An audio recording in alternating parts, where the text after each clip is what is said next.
Hello, fanboys and fangirls, and welcome back to Nerds on Topic. I hope you're ready to outlast your own fear.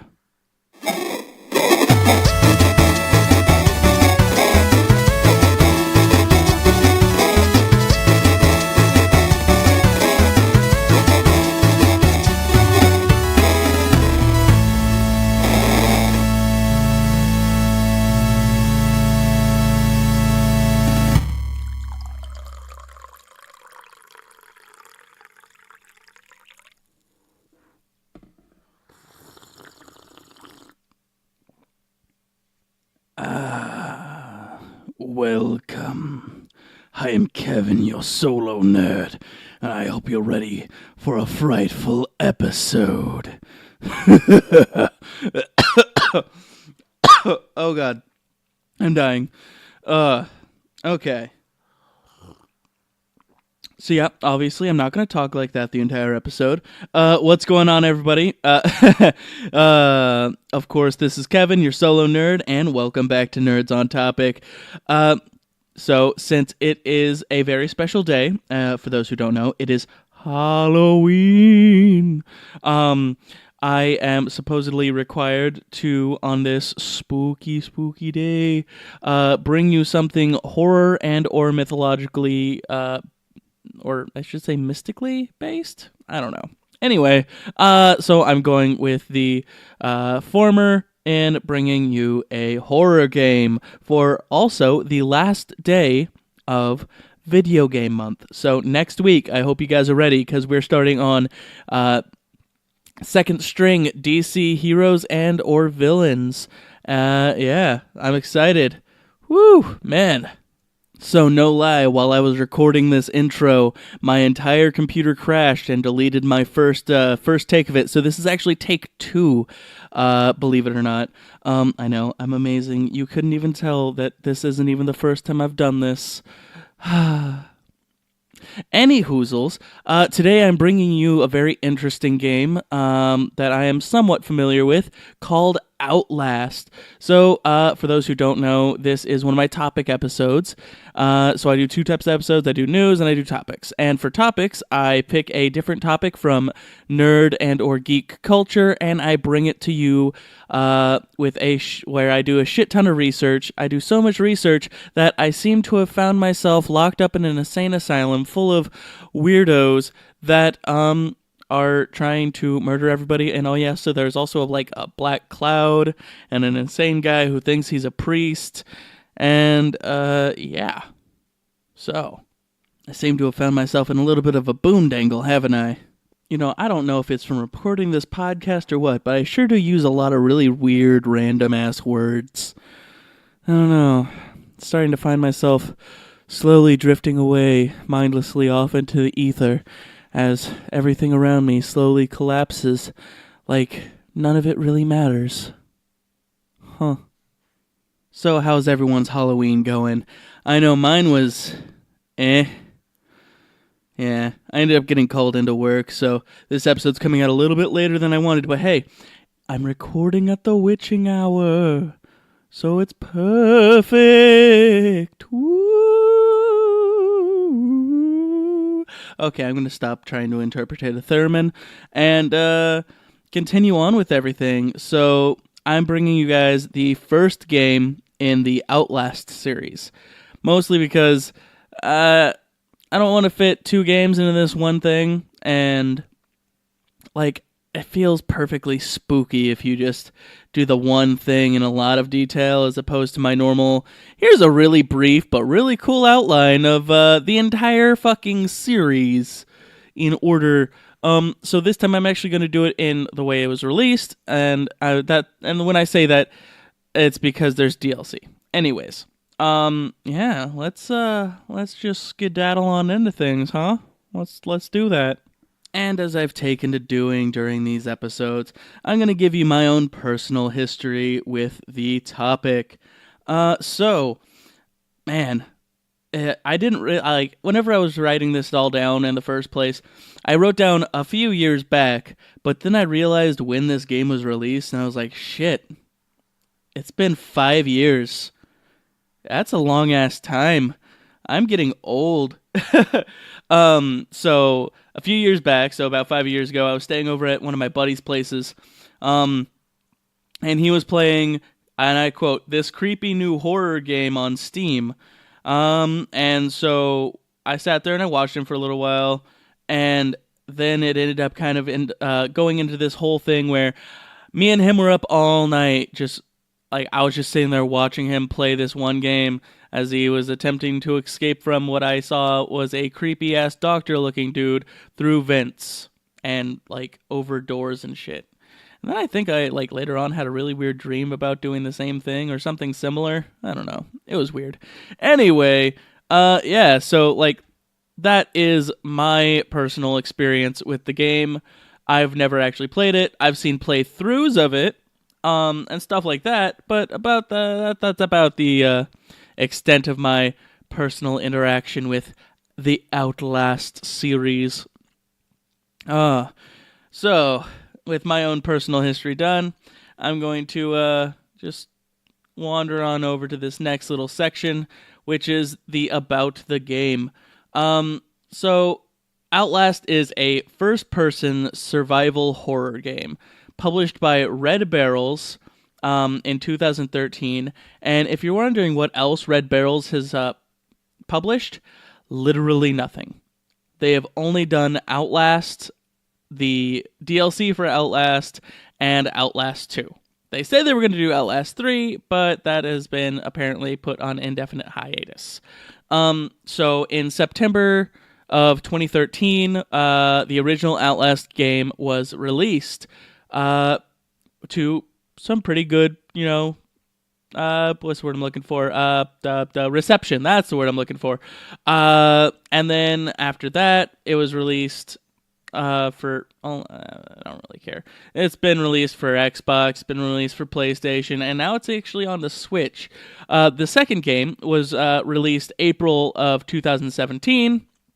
And in between there, on May 6, 2014, the Whistleblower DLC was released. And the Whistleblower DLC is actually like the origin of the first game, like describing how the main character got there in the first place. But that is neither hither nor thither as we wander ourselves into the next little bit, which is the main body of the topic today, the actual story of the game. Hard-hitting investigative journalist Miles Upshur is emailed about an asylum doing some messed up shit and experiments on patients. So we now follow Miles as he gets into the... I really didn't feel like writing down the name of the asylum, really. So I'm just going to call it the asylum throughout the entire thing, because it was a long, complicated name that I really didn't feel like attempting to read. Much like there's a couple of long, complicated names I really don't feel like reading during the actual thing. Yeah. But anyways, he goes to the asylum, and once he gets inside, he is met by the sight of dozens of dead bodies and SWAT teams. One SWAT member is still alive who drops some major exposition on the character, telling Miles about what had happened. Miles finds out that the inmates rebelled and that they are called variants because of the experiments that were used on them, and that he got locked into the hospital on his way in, and he only really has one way to go. Yeah, that kind of sucks. But, if he didn't get locked in, would we really have a game to play right now? I think not. So, plot hole accepted. As Miles starts to wander about the inside of the asylum looking for a way out, he encounters the ugly-ass version of the Hulk. I think his name was Michael or Jenkins. I don't remember. I've just been calling him the Ugly Hulk. Really fat guy. So the Ugly Hulk manhandles him and throws him out a window where he then passes out. From there, whenever he wakes up, he meets Father Martin Archiambod. Archambaud. I don't know. I'm just going to call him Father Martin, who is a seriously messed up guy who has probably several mental disorders, including schizophrenia, and makes Miles his apostle. Yeah, so that's a thing. You're playing an apostle, guys. Don't you feel special on this horror game in an insane asylum with a crazy guy who thinks he's a priest? Yeah. Anyways, Miles gets away from him and makes his way to restore the power so he can get out. But Father Martin has other ideas and tranks his ass.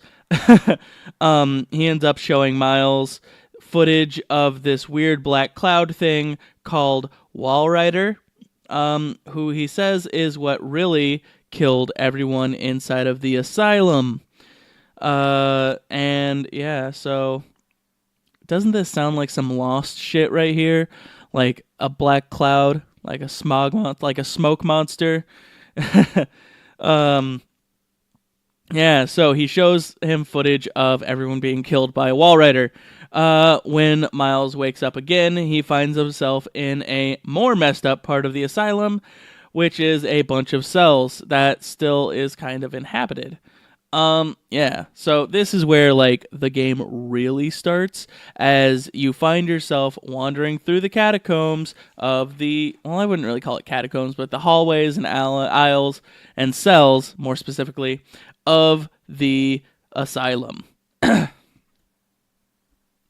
Wandering around through the halls filled with all the messed up ass patients, Miles finds his way into the sewers, where he is then chased once again by the Ugly Hulk and a pair of cannibal twins. Finally getting away from them, after hiding in lockers and hearing a guy yell about piggies for a while, he finds himself face to face with a man named Rick Traeger, a former executive of the asylum who went batshit insane like the rest of the people here. He captures Miles and straps him down to a wheelchair, rambling off to him for a little while, and decides to experiment on him by cutting off 2 of his fingers with rusty ass scissors. My God, watching this scene was creepy as fuck and hurt really bad. Ugh. But before he can cut out your tongue and cut off your manhood, you find a way to escape, and Miles starts running. He makes his way to an elevator, and he's chased the entire time through the halls and through some gurneys and hiding from Traeger until he can get to the elevator. And once he's in the elevator, Traeger, while attacking him, gets caught. And it's one of those really disgusting ass, disturbing ass scenes where someone's body gets caught in an elevator shaft, in between the elevator and the floor, and you watch him get smashed in fucking half. Ugh. It is disgusting, but goddamn I love this shit so much. Oh, man. Ugh. So he gets deeper, and of course Miles gets deeper into the asylum, where he re-meets up with Father Martin, who, after a sec, finally tells him to go find the, what's it called again? It's, why can't I read? Why am I blanking? The church. The church on the premises. So yeah,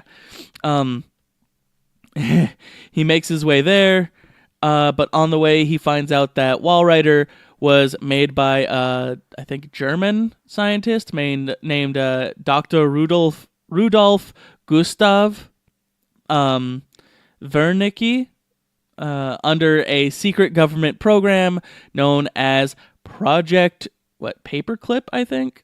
Yeah, such a dark name. It's like they were trying to make Clippy real. Maybe that's what they were actually trying to do. Because the experiment, what they were trying to do is they were trying to use dream theory to fuck up patients and create a lucid dream in which they were able to control bodies of nanites, and maybe those nanites were actually meant to make a sentient paperclip that would fix all of our problems. Oh no! Oh no! Clippy's coming! Ah! Okay, no, that's not what really happened. Anyways, yeah, so they fucked up with patients, and yeah, they made a weird dream monster thing, black cloud smoke monster. When he gets to the church, he finds Father. Why am I suddenly blanking? Wow. Father Martin has crucified himself. Yeah, that's weird. But when he talks to him, Father Martin gives him a key that he says will lead him to freedom. Right before Father Martin literally kills himself. Yeah.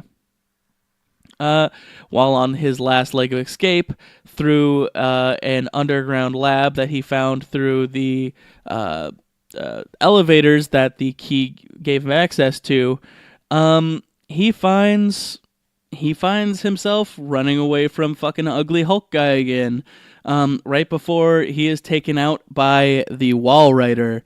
So this is his first time face to face with the smoke monster of the island of Lost. Yeah, that's some shit right there. And he wanders around the lab some more before he stumbles upon the old ass German scientist Rudolph. Like just old and shit. He tells him about Walrider, and he finds out that everything was true, that Walrider was being controlled by a comatose patient by the name of Billy Hope. Miles is then tasked to free Billy from his prison by turning off his life support. And he goes about the task of doing such while also simultaneously running away from the Walrider. He is able to successfully turn off the life support for Billy, but it is not enough. Miles is, in the end, possessed by the Walrider. And as he starts to leave the hospital, he is stopped by a large security team led by another member of the family who owns it. And, well, we don't really get to see what happens because from what we know, they try to light him up, but they find out that he is the new host of the Walrider, and it kind of cuts to the sounds of people getting murdered and shit with a bunch of gunshots. So we can only assume that he takes them all out. And that is the end of the first game. But then we have the Whistleblower. So you can probably tell from the name of the DLC that the Whistleblower is about how Miles ended up in the asylum in the first place. So we enter in on Wayland Park, who is a software engineer working for the asylum. He is currently in control of the software that is controlling the lucid dreaming of several of the inmates in comas. While he is doing this and witnessing the experiments that the doctors are doing to the inmates, he starts to write an anonymous email to an investigative reporter that we all know by the name of Miles, and tells him about what is happening in the hospital. That's when everything goes bad. His email is discovered, and he is then detained by Rudolph and is set to be experimented on, just like the rest of the inmates. He is barely able to escape as Walrider himself is released, which sets off a chain of events that starts off the first game. Shouldn't say just starts off the first game, but it starts off the events of the game. But that's not everything. So the Whistleblower DLC was basically an entire game by itself, as Park is able to find a camera and use it, much like you do in the original part of the game, to navigate through the cells and different sections of the asylum, trying to find a way out. So Park escapes to the main grounds, looking for a radio to contact the outside authorities to tell them what is happening. At the same time, he is running away from a man named Frank Minera, a cannibal with a bone saw. As he runs away, he is also confronted by Eddie something. I can't remember. I can't really read the last name I wrote. Begins with a G. But Eddie, who is a inmate who is attempting to make himself a perfect bride by killing and mutilating the genitals and bodies of other inmates who, hey, guess what? You get to see a penis. Yep, we get to see a penis in this one. Woo! And also a table saw. I don't know why a asylum would have a table saw, but yeah, that's a thing. So yeah, you meet Eddie, you get away from Eddie, and then you finally make your way to the main section of the asylum, where we see the security team that you were able to contact coming through, and Park is able to slip behind them as the last parts of the main game start going off. So Park finds a car that was actually previously left by Miles. He gets in and drives away. The last little bit of the game shows our new protagonist sitting in front of a laptop, about to release the videos of everything he saw in the asylum, but someone is warning him that, sure, it's enough to get everyone shut down, but they will come after his family, kill them, and kill him. But even going against the warnings, Park then releases the videos. And yeah, that is the entire first game of Outlast, which was fucking amazing. Honestly, like, I enjoyed watching the first game and like diving into it a little bit. Actually, like, going in and researching more of the story, more of it makes sense from what I had previously seen, and it really helped like make everything more cohesive. It was super interesting. I like how they added the Whistleblower DLC at the end. It really helps bring everything together and gives it a nice final touch, I feel. And like, also, I really like how this game does not give us a happy ending. No, we're fucked in the end no matter what. So might as well do whatever you do, right? I mean, seriously, this is some intense ass shit. I mean, with the first game, you're just, oh yeah, by the way, you're now no longer a person, and that's the end of the game. And the second game, oh yeah, no matter what you do, you're gonna die, or everything you just did was a waste of time, and you just killed a shit ton of people for no reason. Yeah, dude, it's fucking dark. Honestly, I didn't do any research for the second game because I want to do the second game by itself, just like I did the first game. I don't even know if it's actually connected to the first game. I just know that it follows the same name. I was almost going to do the Clock Tower series for this episode, but I decided to hold off for another day to do the Clock Tower series. Maybe next year for Halloween. I don't know. but I really enjoyed this. But yeah, that's the entire story, guys. I'm gonna go into the plugs now. So let's see. As always, you can follow me, your amazing host, the Solo Nerd Kevin, on all social medias at Not Coffee, and that's coffee with a K. You can follow my Instagram and watch my art. You can follow the you can follow my Twitter and see that I post my art there too, but also that like I post other random ass shit that I think about or retweet.